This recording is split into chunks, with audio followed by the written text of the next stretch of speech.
Sobrang paggamit ng iligal na droga ang ikinamatay umano ng 2 sa 5 namatay matapos dumalo sa Forever Summer Concert sa Pasay City, Kamakailan.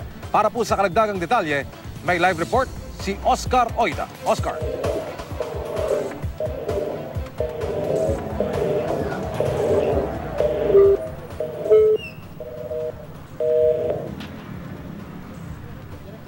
Babalikan po natin si Oscar Oida, kaugnay po ng ulat niya tungkol sa update dito po sa investigasyon ng National Bureau of Investigation maging ng Philippine National Police sa nangyaring aksidente at insidente dito po sa Summer Festival Kamakailan. Samantala, inilahad na ni incoming Solicitor General Jose Calida ang ilang issue na nais niyang busisiin oras na maupo siya sa pwesto.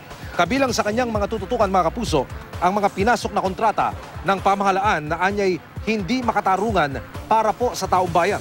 Kabilang na riyan ang kontrata ng LTO sa pagpapagawa ng mga bagong plaka. Nabayaran ng araw ang mga ito pero hanggang ngayon ay wala pa rin. Inaasahan din niyang hahawakan niya ang arbitration case ng Pilipinas kaugnay ng agawan ng teritoryo sa West Philippine Sea. Nauna na raw ipinahayag ng China na hindi nito kinikilala ang arbitration case kaya dapat daw iakyat ang issue sa international community. Nais din ni Calida na madagdagan ang bilang ng mga abogado ng gobyerno o kung tawagin ay solicitors. Sa ganitong paraan, maiiwasan daw ang backlog ng mga kaso.